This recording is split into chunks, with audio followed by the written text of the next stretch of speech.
Baik, sebelumnya terima kasih atas kesempatannya. Perkenalkan, nama saya Muhammad Alif Zainal Fanani dengan NIM 2019 310602. Sebelumnya terima kasih atas kesempatannya. Perkenalkan, nama saya Ahmad Yahya Rizwan dengan NIM 2019 310621. Sebelumnya, terima kasih atas kesempatannya. Perkenalkan, nama saya Ayu Nur Faiza dengan NIM 2019 310683 dan rekan saya. Sebelumnya, terima kasih atas kesempatannya. Perkenalkan, nama saya Nidia Enda Arini dengan NIM 2019 310709. Baik, di sini saya akan menjelaskan mengenai jenis-jenis pengujian. Dalam mengembangkan keseluruhan rencana audit, auditor memiliki 5 jenis pengujian yang dapat digunakan untuk menentukan apakah laporan keuangan telah disajikan secara wajar. Auditor menggunakan prosedur pengukuran risiko untuk menilai risiko salah saji material. 4 jenis pengujian audit lainnya menggambarkan prosedur audit lanjutan yang dilakukan untuk menghadapi risiko-risiko yang teridentifikasi. Pengujian ini terdiri dari yang pertama adalah prosedur pengukuran risiko. Standar auditing mengharuskan auditor untuk memperoleh pemahaman tentang entitas dan lingkungannya, termasuk pengendalian internalnya, yang akan digunakan untuk mengukur risiko salah saji material dalam laporan keuangan klien. Prosedur pengukuran risiko dilakukan untuk menilai risiko salah saji material dalam laporan keuangan. Yang kedua adalah pengujian pengendalian. Pengujian pengendalian adalah prosedur audit yang digunakan untuk menentukan efektivitas, kebijakan, dan operasi pengendalian intern atau prosedur pengendalian yang diterapkan untuk menilai risiko pengendalian. Pengujian tersebut meliputi jenis prosedur audit sebagai berikut. Yang pertama adalah meminta dokumen dari klien. Yang kedua, menguji dokumen, arsip, dan laporan. Yang ketiga, mengamati aktivitas yang terkait pengendalian. Yang ketiga adalah pengujian substantif transaksi. Pengujian substantif transaksi adalah pengujian dalam audit yang dilakukan untuk menguji pencatatan suatu transaksi sudah benar atau belum. Pengujian substantif transaksi ini melihat apakah suatu transaksi ini telah sesuai dengan tujuan audit transaksi, yaitu existence, completeness atau kelengkapan, akurasi, dan klasifikasi. Yang keempat adalah prosedur analitis. Prosedur analitis lebih kepada membandingkan apa yang tercatat dengan apa yang menjadi keyakinan atau ekspektasi auditor. Bisa dilakukan dengan membandingkan data-data keuangan dengan non-keuangan atau dengan data-data lainnya yang memiliki hubungan. Prosedur ini biasanya menggunakan kalkulasi rasio yang dibandingkan dengan rasio tahun sebelumnya atau rasio perusahaan sejenis atau rasio industri rata-rata. Yang kelima, pengujian terinci atas saldo. Pengujian terinci atas saldo adalah pengujian audit yang berfokus pada saldo akhir yang ada pada buku besar. Pengujian terinci atas saldo akhir tersebut penting dalam pelaksanaan audit karena bahan bukti diperoleh dari sumber yang independen dari klien sehingga dinilai berkualitas tinggi. Selanjutnya akan dijelaskan oleh rekan saya. Baik, sebelumnya terima kasih atas kesempatannya. Kali ini saya kedapatan untuk menjelaskan mengenai memilih jenis pengujian yang tepat untuk dilakukan. Jadi, biasanya auditor menggunakan 5 jenis pengujian ketika melakukan suatu audit atas laporan keuangan. Namun, beberapa jenis pengujian dapat mendapatkan penekanan yang lebih dibandingkan dengan yang lainnya bergantung pada kondisi yang dihadapi oleh masing-masing auditor. Beberapa faktor yang mempengaruhi pilihan auditor terhadap jenis pengujian adalah termasuk ketersediaan 8 bukti dari audit. Terus ada juga biaya relatif untuk setiap pengujian yang dijalankan. Terus ada efektivitas pengendalian internal serta resiko bawaan dari klien yang sudah menjalin hubungan dengan auditor. Ya, untuk di slide selanjutnya tentang ketersediaan jenis bukti prosedur audit lanjutan. Jadi masing-masing dari 4 jenis prosedur audit lanjutan hanya melibatkan jenis bukti audit seperti konfirmasi, dokumentasi, dan juga seterusnya. Di slide tertera tentang beberapa jenis prosedur audit. Yang pertama, makin banyak jenis bukti yang jumlah totalnya adalah 6. Terus juga ada hanya pengujian terperinci saldo yang melibatkan pemeriksaan fisik dan konfirmasi. Terus ada tanya jawab dengan klien dilakukan untuk setiap jenis pengujian. Terus yang selanjutnya ada dokumentasi digunakan di setiap jenis pengujian kecuali prosedur analitis. Terus ada pengerjaan ulang digunakan di setiap jenis pengujian kecuali prosedur analitis dan satu pengecualian. Terus yang terakhir ada perhitungan ulang digunakan untuk memverifikasi akurasi matematis dan atas transaksi ketika melakukan pengujian substantif transaksi dan saldo akun ketika melakukan pengujian atas perincian saldo. Ya, untuk di slide selanjutnya ada tentang biaya-biaya relatif.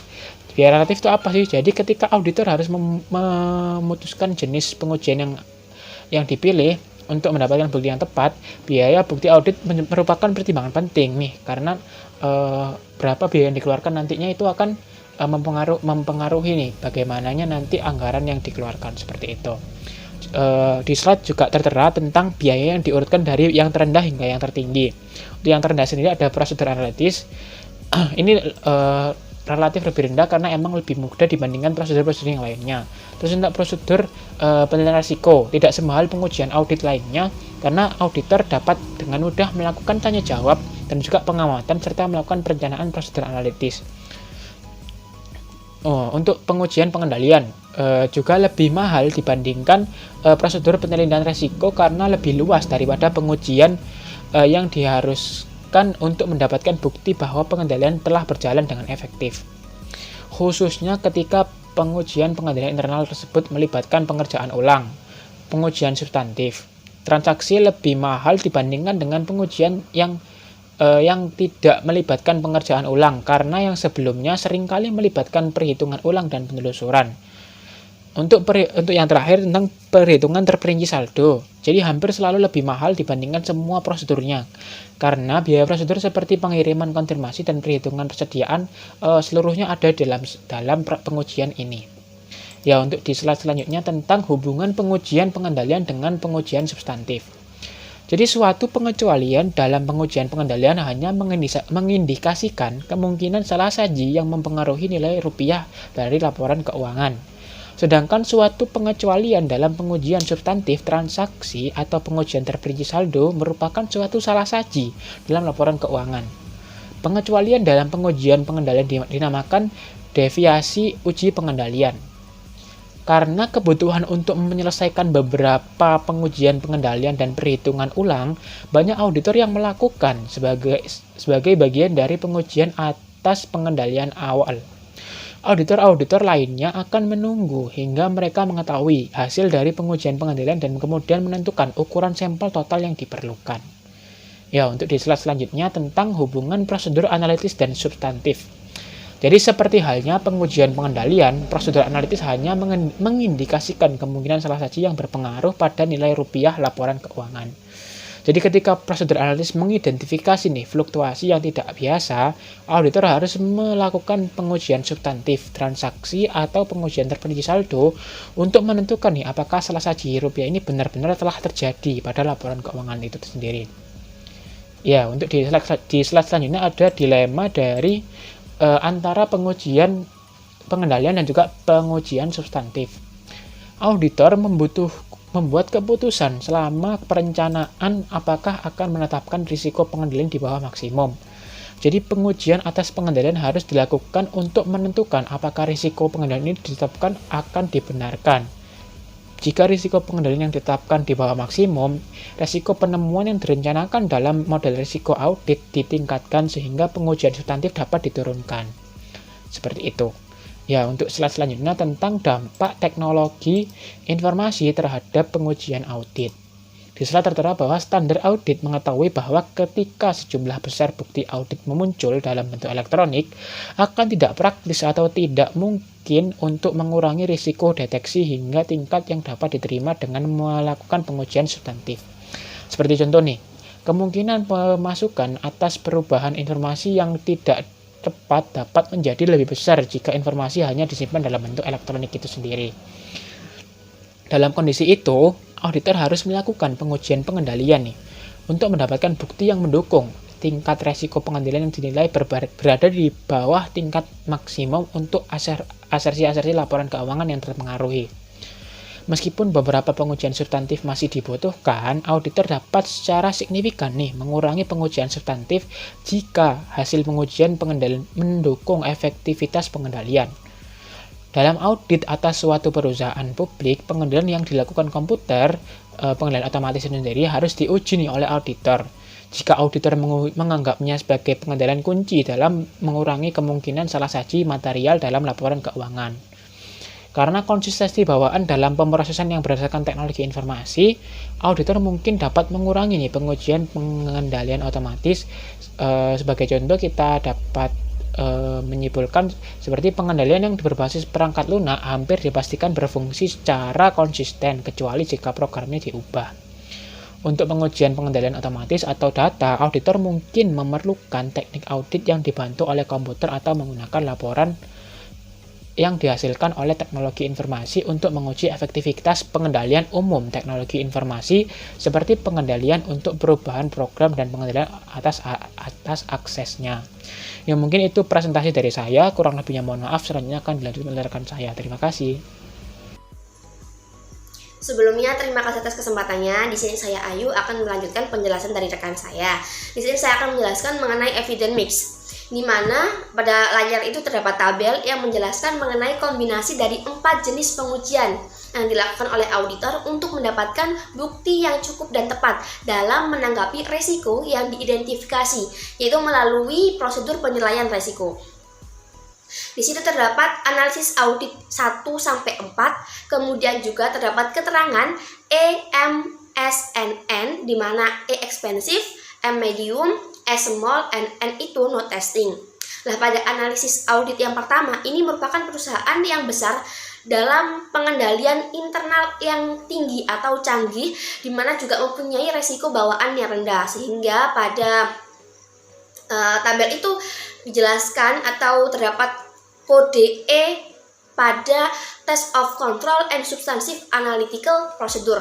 Kemudian juga pada prosedur analitis substansif ekspensif ini dilakukan untuk mengurangi pengujian substansif yang lainnya, sehingga pada pengujian substansif atas transaksi dan rincian saldo itu diminimalkan atau berupa S gitu.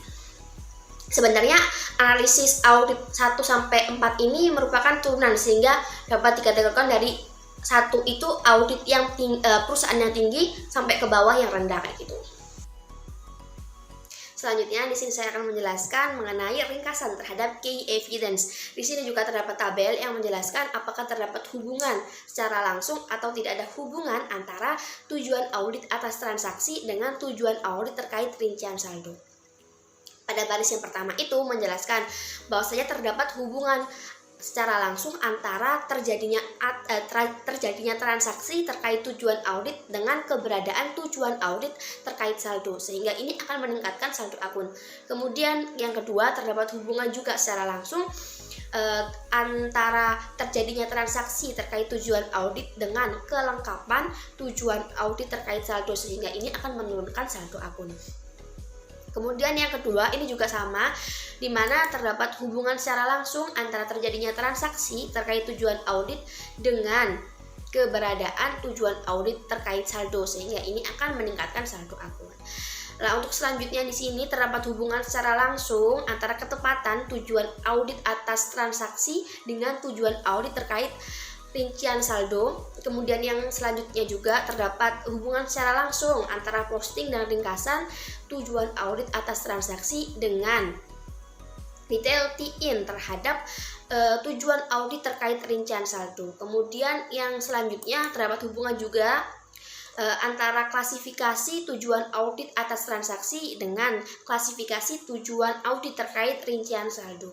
Kemudian juga terdapat hubungan antara terdapat hubungan secara langsung waktu tujuan audit atas transaksi dengan memotongnya atau cut tujuan audit terkait rincian saldo. Kemudian juga terdapat tidak ada hubungannya atau beberapa pengendalian internal atas realisasi terkait dengan golongan transaksi, tetapi prosedur persetujuan terkait mempengaruhi tingkat pengujian. Kemudian juga tidak ada hubungan juga untuk yang baris terakhir itu beberapa pengendalian internal atas realisasi terkait dengan golongan transaksi.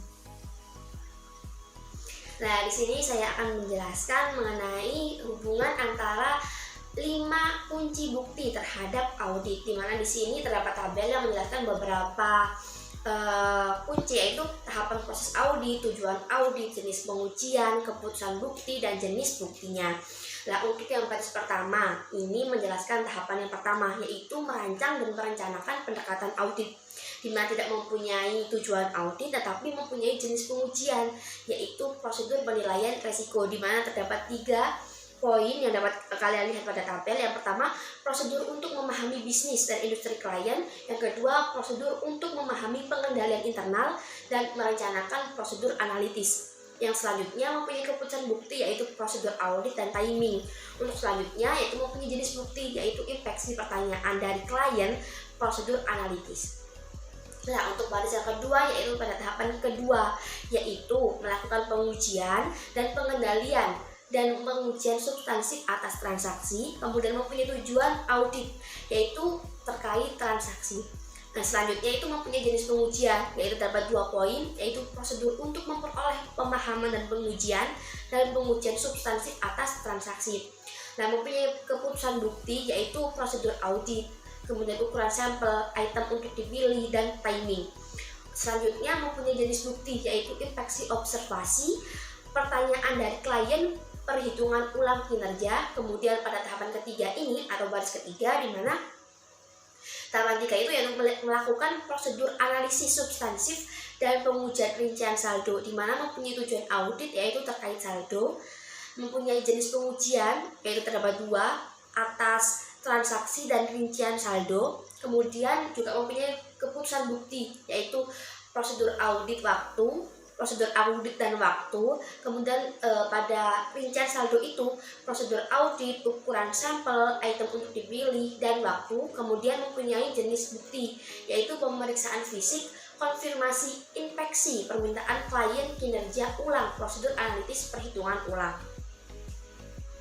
Untuk yang tahapan keempat atau tahapan yang terakhir ini pada baris keempat, yaitu menyelesaikan audit dan mengeluarkan laporan audit, di mana mempunyai tujuan audit yaitu penyajian dan pengungkapan, di mana mempunyai tujuan atau mempunyai jenis pengujian yaitu analitis dan rincian saldo, di mana mempunyai keputusan bukti yaitu kalau analitis itu prosedur audit dan timing, kemudian yang pengujian rincian saldo itu prosedur audit, ukuran sampel, item untuk dipilih, dan waktu. Kemudian mempunyai jenis bukti yaitu prosedur analitis, inspeksi, permintaan klien.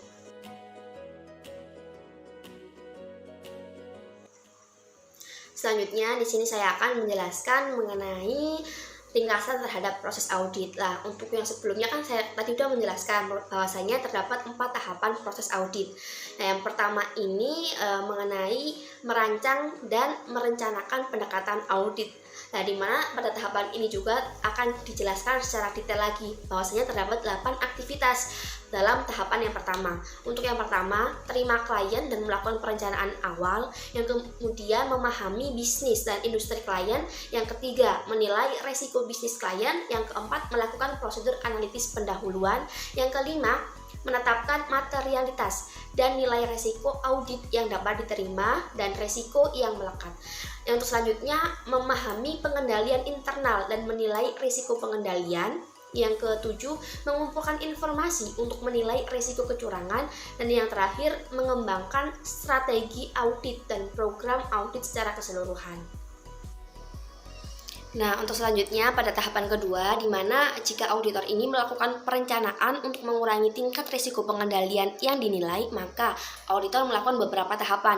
Yang pertama, melakukan tes kontrol. Yang kedua, melakukan pengujian substansif atas transaksi. Yang ketiga, menilai kemungkinan salah saji dalam laporan keuangan.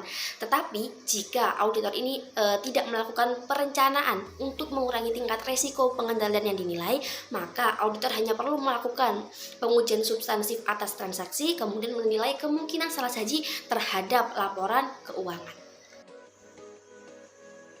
Untuk selanjutnya yaitu pada tahapan ketiga, di sini akan ada skema yang menjelaskan bahwasanya terdapat low, medium, and high or unknown yang akan melakukan prosedur analytical substantive, kemudian melakukan tes pada key items, kemudian melakukan penambahan pengujian pada rincian saldo. Untuk tahapan yang keempat di sini ada 4 aktivitas. Yang pertama, melakukan tes tambahan untuk presentasi dan pengungkapan, kemudian mengumpulkan bukti akhir, kemudian mengevaluasi hasilnya, kemudian yang keempat, menerbitkan laporan audit. Sekian dari saya, akan dilanjutkan oleh rekan saya. Terima kasih. Baik, sebelumnya terima kasih atas kesempatannya. Di sini saya akan jelaskan tentang perancangan program audit. Nah, di dalam perancangan program audit sendiri ini digunakan untuk memenuhi tujuan audit yang berkaitan dengan saldo dan yang berkaitan dengan transaksi. Nah, program audit sendiri ini berisi tentang prosedur penilaian risiko yang dilaksanakan selama tahap perencanaan. Nah, kemudian di dalam program audit sendiri ini ada 3 bagian tambahan. Yang pertama, ada yang namanya pengujian pengendalian dan pengujian substantif atas transaksi. Nah, yang kedua ada prosedur analitis substansif, dan yang ketiga ada pengujian rincian saldo. Baik, terima kasih atas kesempatannya. Di sini saya akan menjelaskan tentang pengujian pengendalian dan pengujian substantif atas transaksi. Nah, di dalam program audit pengujian pengendalian dan pengujian substantif atas transaksi biasanya meliputi bagian deskriptif yang mendokumentasikan pemahaman atas pengendalian internal yang diperoleh selama pelaksanaan prosedur penilaian risiko.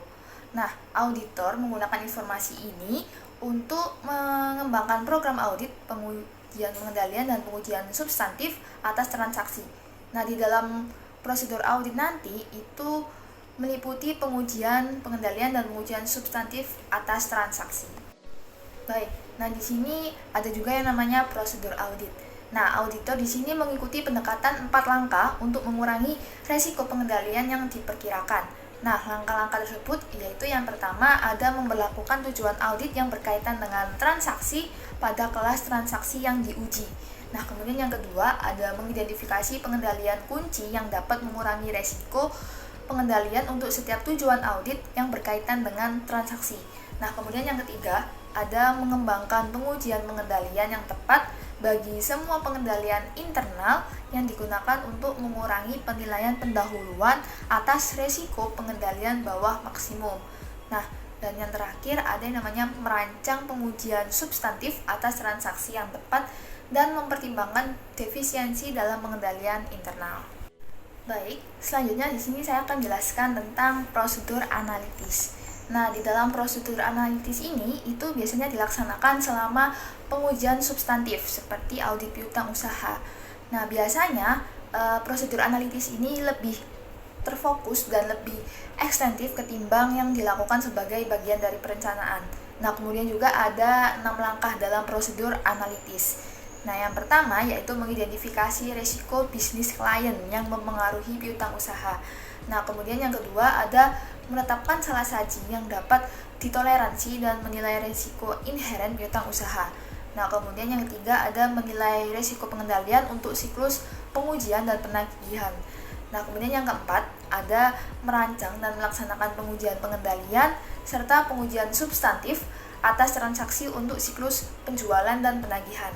Kemudian yang langkah kelima yaitu merancang dan melaksanakan prosedur analitis untuk saldo piutang usaha. Dan langkah yang terakhir yaitu merancang pengujian rincian saldo piutang usaha untuk memenuhi tujuan audit yang berkaitan dengan saldo. Baik, di sini saya akan menjelaskan tentang program audit ilustratif. Nah, program audit ilustratif ini dikembangkan setelah mempertimbangkan semua faktor yang mempengaruhi pengujian rincian saldo dan didasarkan pada beberapa asumsi tentang risiko inheren, risiko pengendalian, dan hasil dari pengujian pengendalian, pengujian substantif atas transaksi, serta prosedur analitis substantif. Nah, sekian dari kelompok kami. Apabila ada salah kata, mohon maaf. Terima kasih dan wassalamualaikum warahmatullahi wabarakatuh.